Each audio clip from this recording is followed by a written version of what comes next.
Can you imagine that in the first important classification of the year, one of the McLaren drivers reveals internal data that reveals team decisions? And that even Andrea Stella himself has to intervene to control the situation? Because that's exactly what just happened at the Australian Grand Prix. Oscar Piastri, the driver who many still saw as the team's young promise, released information that has made a lot of noise within the paddock. It was not a direct accusation, nor an explosive controversy, but they were words revealing enough to leave McLaren in an uncomfortable position just as the season begins. And the most interesting thing is that these statements point directly to one of the most sensitive moments of any Formula One weekend. Qualifying, the place where thousandths of a second can completely change the result of a race. What Piastri hinted at is that during those decisive laps there may be internal factors from track management to strategic wall decisions that influence more than many imagine. And when a driver begins to speak publicly about these details, the issue stops being simply sporting and becomes something much more delicate: the perception of equality within the team. Andrea Stella understood it immediately.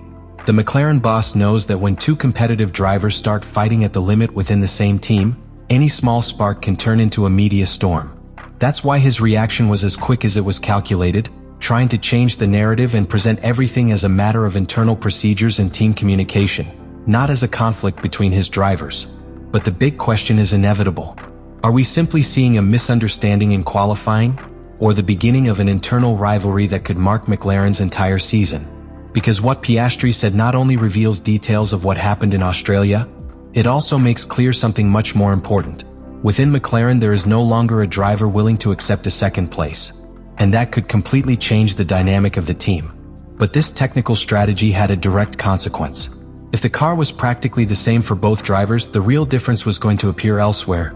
In the execution of the fast laps, in track management at the exact moment in which each driver went out to set their time, and in how the team organized those decisions from the wall. In other words, classification became extremely delicate terrain, especially when two drivers coexisted within the same garage who not only wanted to win races, but also show that they could lead the McLaren project. For Stella, the situation should not be interpreted as a conflict between drivers, but as an operational issue for the team. His message was that, when these types of situations arise in qualifying, the real challenge is not to control the competitiveness of the drivers, something that he considers positive, but to improve internal procedures to avoid misunderstandings or decisions that could generate perceptions of advantage or disadvantage. However, behind that calm response hid a reality that many within the paddock were already beginning to perceive. The competitive relationship between Norris and Piastri was entering a new phase. He was no longer simply a team leader accompanied by a promising young talent. Now McLaren had two drivers who felt capable of fighting for pole and victories.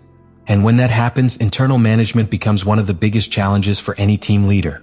Because Formula One has proven time and time again that when two drivers from the same team compete at the highest level, even the smallest details can become the start of a rivalry that marks an entire season.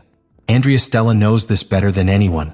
That is why their immediate priority after the classification was not to publicly analyze who was right or what decision had been correct.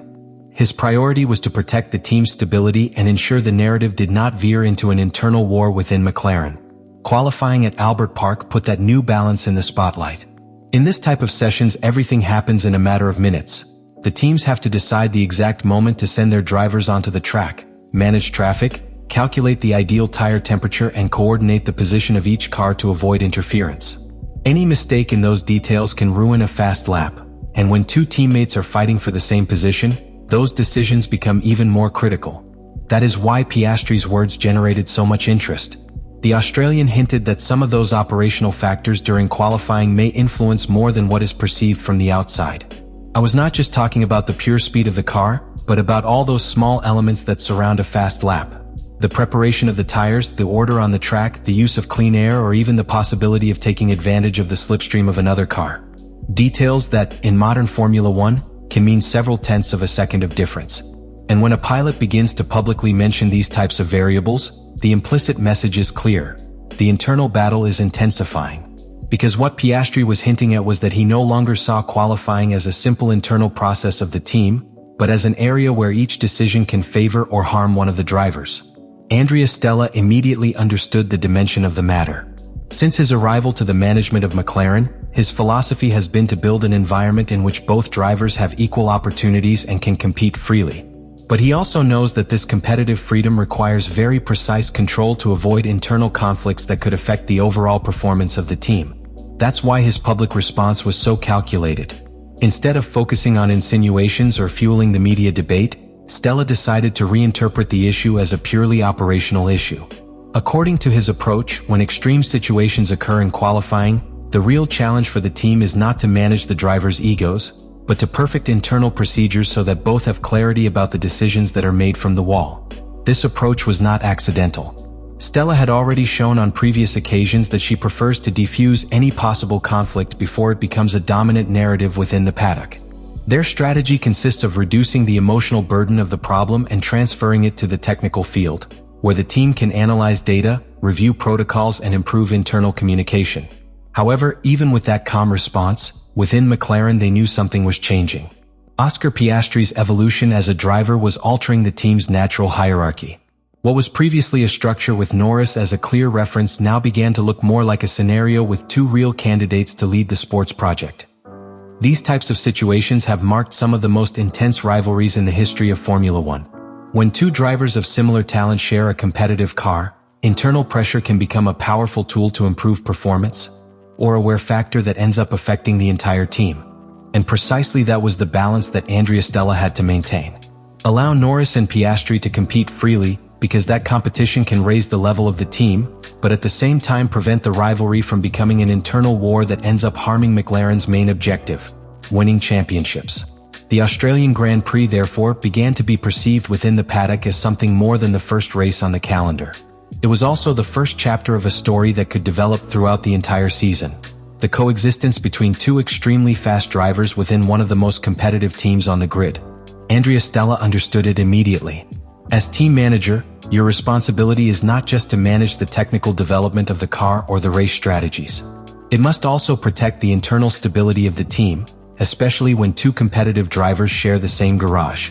In the history of Formula One, there are numerous examples of teams that had the fastest car on the grid but ended up losing championships due to poorly managed internal conflicts. That is why Stella has insisted on maintaining a very clear narrative. The competitiveness between Norris and Piastri is a positive thing for McLaren. From his point of view, having two drivers capable of pushing each other can raise the team's overall performance. But this competence must be developed within a framework of clear procedures and transparent communication to prevent small misunderstandings from turning into major conflicts.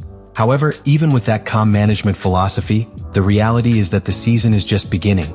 The Australian Grand Prix was only the first chapter of a long and demanding championship. Throughout the calendar there will be many more close qualifyings, many more delicate strategic decisions, and probably situations where both drivers will have to fight directly for the same track position. And when that time comes, the challenge for McLaren will be even greater. Because managing an internal rivalry when the team fights for podiums is one thing, but doing it when both drivers have real options to fight for the championship is something completely different. In this scenario, every point, every pole position, and every strategy can become a decisive element. That is why what happened in Australia could be much more important than it seems at first glance. It wasn't a public argument or a crisis within the team, but it was an early sign that the competitive relationship between Norris and Piastri is entering a new phase. A phase in which both drivers want to show that they can lead the future of McLaren. And while that rivalry begins to take shape, all eyes within the paddock will be on Andrea Stella. Because his ability to manage this delicate balance between internal competition and team stability could become one of the most determining factors of the entire season. In short, the Australian Grand Prix not only marked the beginning of a new Formula One championship, it also made it clear that a silent battle is brewing within McLaren that could define the direction of the team for the coming years. And the big question that remains in the air is inevitable. What happened around the Australian Grand Prix qualifying left a very clear feeling within the paddock. McLaren is no longer simply a competitive team with a leading driver and a young talent in development. Now it is a team that has two drivers capable of fighting at the highest level, two drivers who want to show that they can be the reference of the project and who are not willing to miss any opportunity when the time comes to mark the decisive lap. Oscar Piastri's words about what happened in qualifying were not a direct attack or an open controversy, but they were revealing enough to show something important. The Australian is analyzing every detail of how the team works in those critical moments, from track management to the operational decisions made from the wall. And when a driver begins to pay attention to that level of detail, it means that his mentality has completely changed.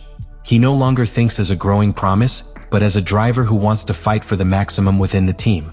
Let me know in the comments what you think about all this.